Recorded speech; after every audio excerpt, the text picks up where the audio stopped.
you remember that we are discussing banker-customer relationship, under that I said we have to discuss several topics, subtopics under this main topic. Those are who is a banker or what is a bank. Then I said we discuss what is banking business. Then afterwards we discuss who is a customer of a bank. Then I think we have to start from the fourth subtopic, the relationship between the banker and customer. So we'll see what type of relationship that we have with our customer, right? So what is our relationship with the customer? Mainly banker-customer relationship is a contract that you have to remember, right? Banker-customer relationship, we may have different types of relationship. For example, when we grant a loan to a customer, we give him money, so we became a creditor, then he became a debtor. That's a debtor-creditor relationship. So if we give him a lease facility, then we are the lessor and he became the lessee. So likewise, in different occasions, in different, if we grant different facilities, the nature of our relationship can be changed. However, what we have to remember here is the main relationship under the banking law. The relationship between the banker and the customer is a contractual relationship. It's a contract. Now you may remember that we discussed contract law. So when we say it's a contract, the banker-customer relationship is a contract, remember the contract law then applies. Apart from the banking law, the contract law applies. So all other features of valid contract, you remember 7 elements, everything apply here. Offer and acceptance, intention, everything applies here. So banker-customer relationship is a contractual relationship.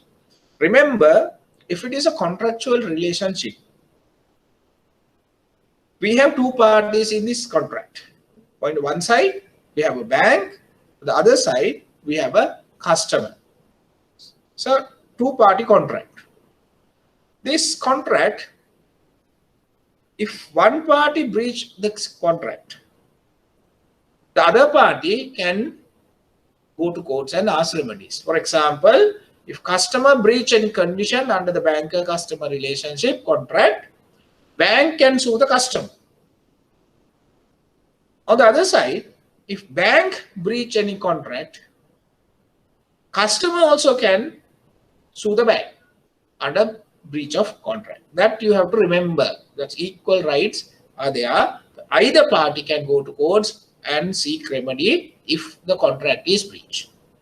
The banker-customer relationship create number of legal rights and duties. Then the other thing is under the contractual law also we discuss, when we create a contract, it's a legally binding agreement. So it has a legally binding effect. And when we create a contract, under the contract, all the parties or each party get rights and also duties. You have rights that you can exercise against the other party of the contract. And also you have duties to perform to the other party. So this thing that you have to remember very carefully, because not only the customer, the bank also has duties and also you have rights. Same time, the customer also has duties towards the bank and he has rights which he can exercise against the bank also. That you have to remember. So most of these are implied legal rights and duties. That is the most important thing that you have to remember. Why? Banker-customer, when we create a banker-customer relationship, for example, we say a person become a customer of a bank when he opens an account.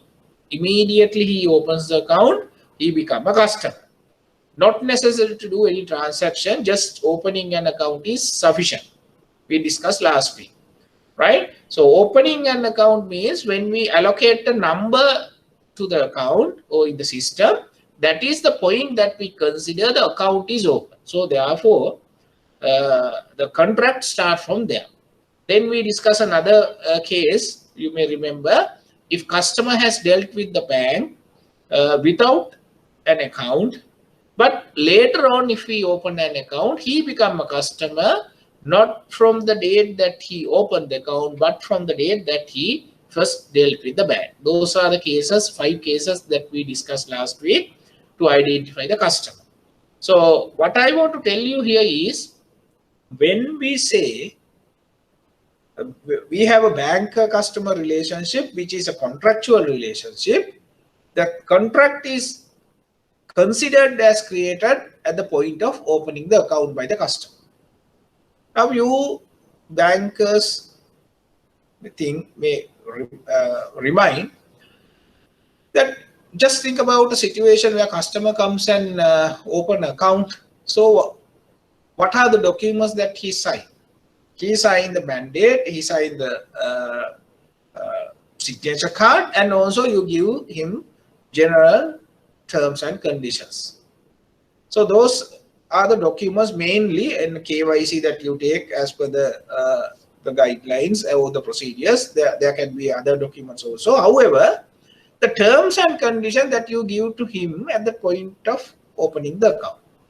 The question here is whether the customer is bound by only those conditions. If you have read the terms and conditions that you give to your customer, I'm sure most of you may have not read yet. If it is so, you read. You see, it's a one-party agreement, like a unilateral contract, because all the terms and conditions applies to the customer. Nothing from the bank side. That's your document. You say customer has to do this, customer has to do this, customer can't do this. Likewise, that you put condition on the customer. Very rarely, or I haven't seen any condition that you have put on you, the bank, to say the bank can't do this, bank has to do this. Likewise, you don't mention anything in the terms and conditions at the time of opening the account. The question here is now whether that contract, that is a banker-customer relationship contract, is governed by only by these terms and conditions that you gave to the customer. The answer is it's not so. Because once you create a banker-customer relationship, that relationship is governed by the general banking law and also as well as the contract law. You remember, in Sri Lanka, the banking law is the English banking law. So all the law principles applies here. All the law principle which relates to banker-customer relationship applies to the banker-customer relationship. So most important thing here is the most of these conditions are implied terms and conditions. Implied means that you have not a written contract for that effect.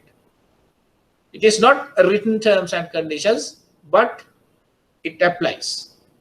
It applies.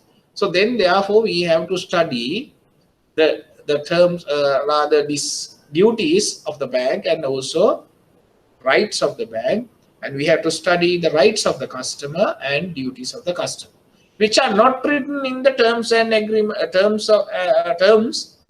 and conditions of your document. So then the other thing is the banker-customer relationship have duties and obligation on each other that we discuss. When we create a contract, each one, or each person, each party has a duty towards the other party, and you have rights that you can exercise against the other party.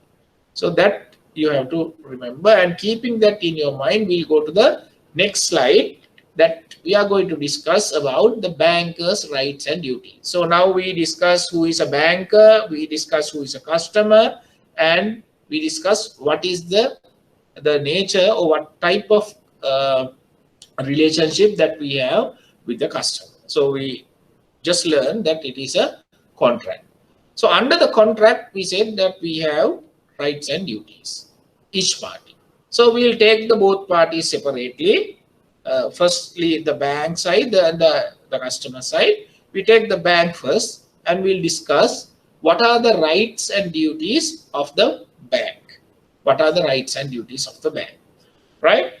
The bankers, you should know what are your rights, right? And what are your duties? What are the rights that you can exercise against against the customer? That means you don't want the consent of the customer because you have a right. If you have a right, you don't want anybody's consent that you can exercise the right. What are the things that you can do against the customer without his consent? So those are your rights. And then what are the duties that you have towards your customer? So that means the customer has a right to ask for those duties or demand those. So we'll see, we'll take the first one, the banker's rights. Banker's right. What are your rights? So that means that what are the rights or what are the things that you can do without the consent of the customer. The first one I have taken here is the right to charge interest and fees. Right to charge interest and fees. Now, think about a current account. Customer open a current account. When a customer open a current account, you give him a set of rules and regulations or terms and conditions that governs the current accounts. In that statement, so the conditions, you say the customer should not overdraw the account without prior arrangement or prior approval or prior permission of the bank. But at the same time, you may remember or you may know that the bank officers or bank managers, they have given a credit limit. And also they have given a discretion when a check is presented for the payment without sufficient funds in the account of the customer, the bank can consider that check as an order or instructions given by the customer to overdraw his account. That is established law. So you can consider, the bank can consider the check itself as an instruction to the bank. So under the checks that you may discuss this, the check has dual concept. One dual aspect rather. One aspect is it is an instruction to the bank.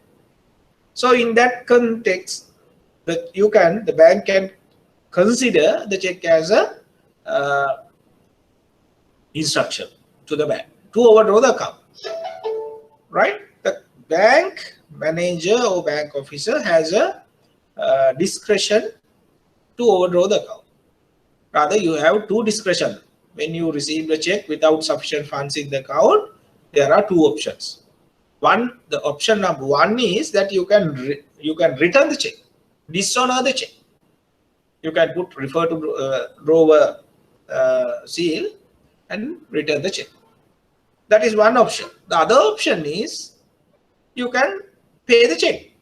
How do you pay the check? By overdrawing the account of the customer. Now, when you overdraw the account of the customer, you don't want to get the permission from the customer. That is a right given to you.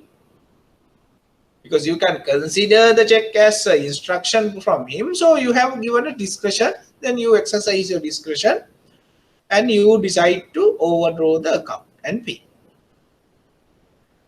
Now, the bankers know once the account is overdrawn, the bank charge interest.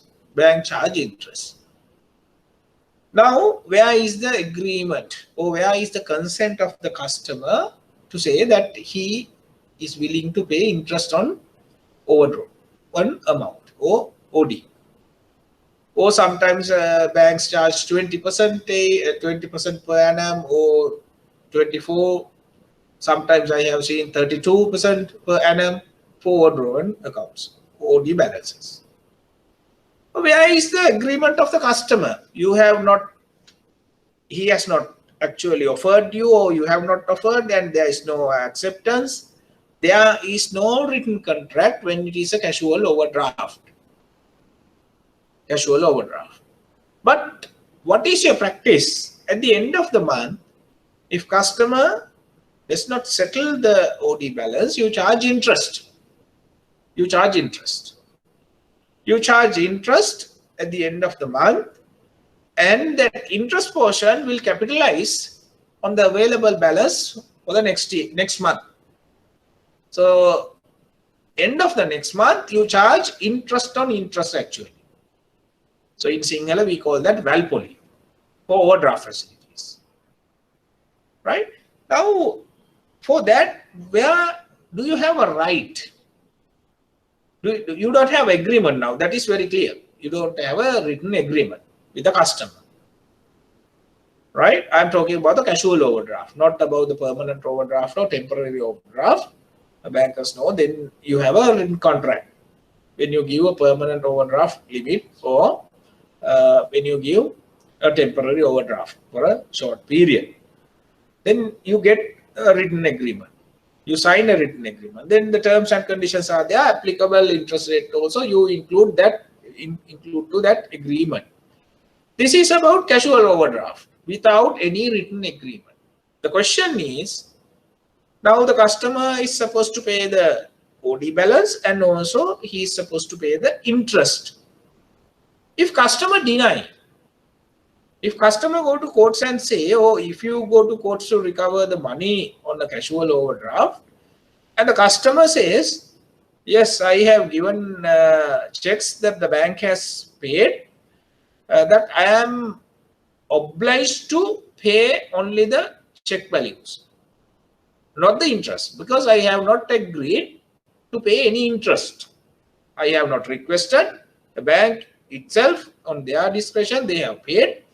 There's no agreement between us to pay interest.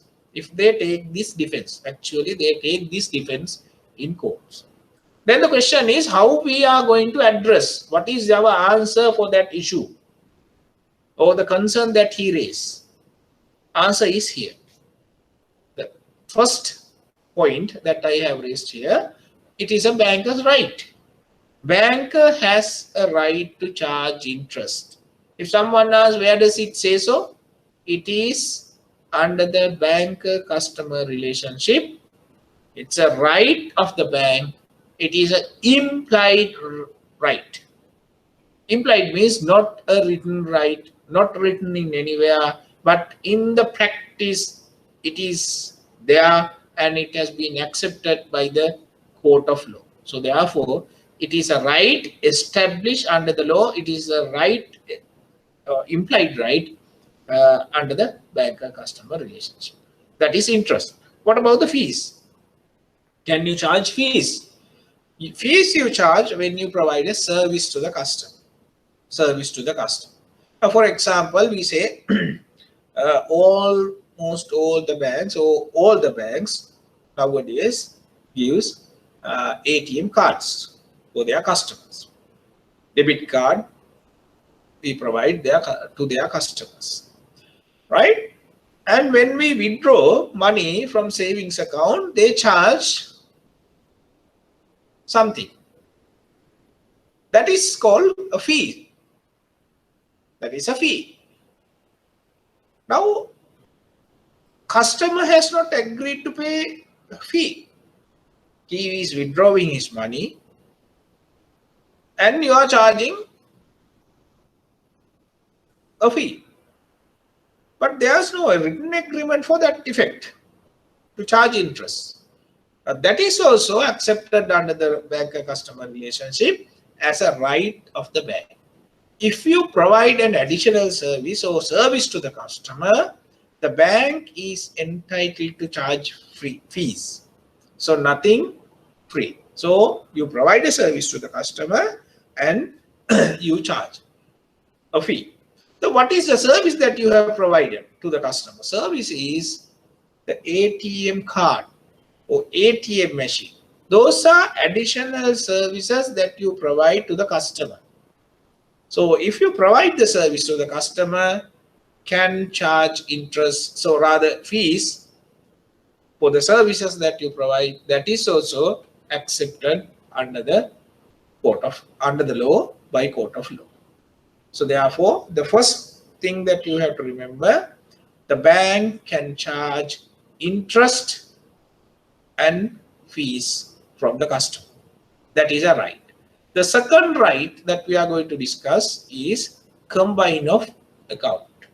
Now, up to this point, if you have any questions about the banker customer relationship or the banker's right, the first right that we discussed, that you can ask any questions, right? You can unmute your microphone and you can ask the question, right? So we'll go to the next right of the bank. Right to combine accounts. Right to combine accounts. Next one you can see right to settle. Right? So right to combine accounts and right to set off are not the same. This is, I want to stress here, the most of the bankers, they don't know the difference between the right to combine, a combination of account, or right to set off. They think, the bankers, they think both are same. It is not. These are two different legal principles. So you have to be very carefully understand the difference between these two, combine of account and right to settle. Can you see the board today?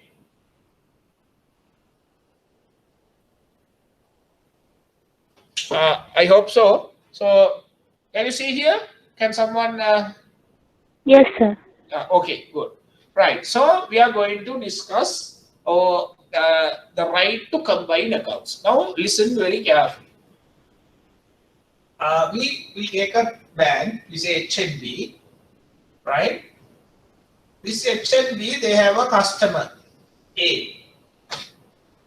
Customer A. He is maintaining two accounts.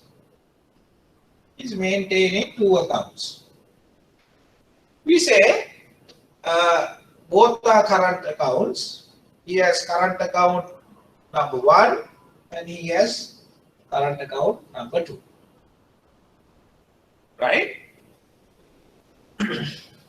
We say this account, current account number 1, he has 5,000 rupees. 5,000 rupees. Oh, we say he has 2,000 rupees in this account. And the second account, he has 1,000 rupees. 1,000 rupees. Okay? He issue a check from this account. He issue a check from this account. The value of the check is 3,000. Issue a check. Now, when the check is presented for the payment, you say the check is given to B, check is given to B, we present the check for the payment. We present the check for the payment. Now, can someone tell me, if you are the banker, what you are going to do? So then I will explain. Right. What is now when this check is presented for the payment, it has to be presented to the account number 1, because the check is issued from this account, account number 1. When it is presented for the payment, you see there's no sufficient funds in the account. Sufficient funds in the account. So therefore, as we discussed earlier, the bank has two options. right? What are the options? You can return the check. Option number 1, you can return. Return, refer to drawer, RD. No sufficient funds in the account, so therefore you put RD and return the check. That is one option. There is other option, right? So the bank has a discretion that you can overdraw the account. You can overdraw the account and pay the check. Pay the check. Those are the options that we discuss. Now, there is another option available to the bank. Now see, if you take the second option, the bank, what will happen that you have to overdraw the account. Sorry, if it is overdrawn, then it will be minus 1000, right? So customer's account will be overdrawn by 1000, right? So then what will happen? Customer has to pay interest for this overdrawn balance. But see, if you get this entire picture, but you can see there is another option available. That option is combination of account.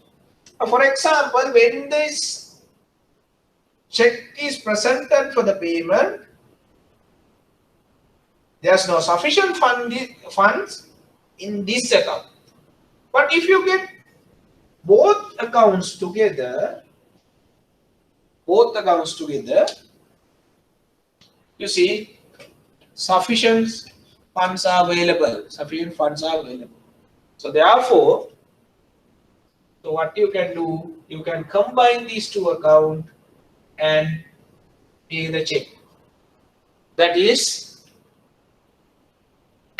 called combination of account. Right? But this is subject to certain conditions. Right? What are the conditions? It has to be a one bank. That means two banks can't get together and combine accounts. It has to be a one bank, and one customer should maintain different accounts. Right? One customer. That means if two customers are maintaining, A and B, husband and wife, or partners, can you combine? That is not possible. Right? One bank, one customer maintains several accounts. In the next one is these accounts that he has to maintain in the same capacity. What is that? Right? One customer can maintain different accounts or several accounts in different capacities. I will explain to you. Right? If a customer is maintaining more than one accounts in different capacities, then you can't combine. I will explain. Right? Take me as an example. I'm a lawyer by profession. Right? So I maintain several accounts. I maintain account in my name in one bank. That is my personal account. So my personal money is in that account. My own money, which I maybe fees or whatever, that my money is in that account, personal money. I have another account in the same bank under the same name. Another savings account, different number. That is also my account, but I am maintaining in a different capacity. What is that? It's my professional account. That's my professional account. In that account, there is a balance, but that money is not my money, not my personal money. Rather. That is the money that I receive from my clients. You know, lawyers, they receive money from their clients to pay stamp duty. Sometimes they give money to do dealings, right? So that money that I have kept in the other account. We say this is my personal account. Account number 1 is a personal account. This is the other account, that is my professional account. Professional account and personal account. Now, what will happen if the check is presented, if a check is issued by my personal account to a person, and that person brings the check for the payment, and the bank combine these two accounts and pay, what will happen? So my personal check will be paid from the money of the somebody of other account, that is somebody else's money, not my money. So in a situation like this, also the bank has no right to combine these two accounts, because it is true, it is one customer and he is maintaining two accounts. That is also okay.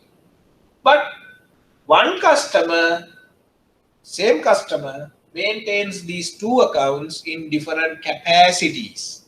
So therefore, bank has no right to combine these accounts. So if you combine, what will happen? Customer can go to courts because you have breached your right or you have misused your right. So therefore, it is a breach. So then he can go to courts and ask damages from the bank. So this is called combine of account. Combine of account.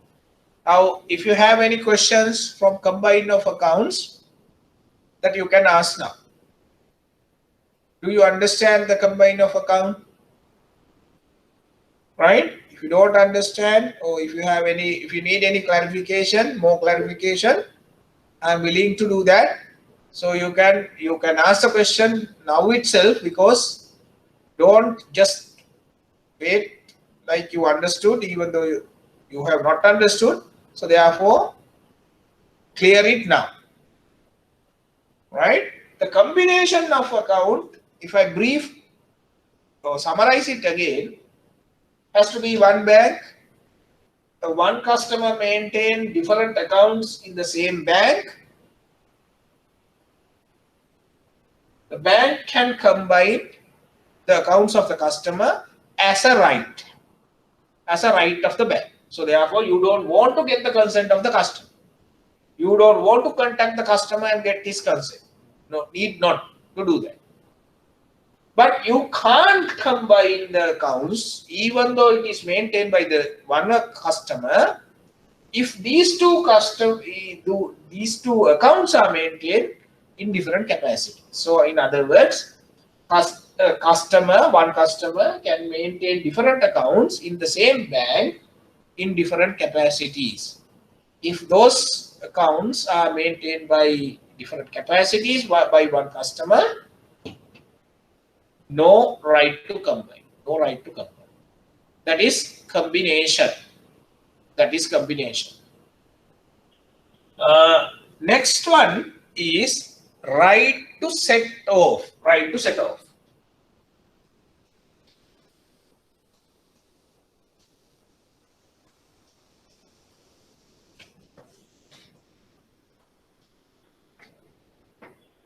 Right to set off.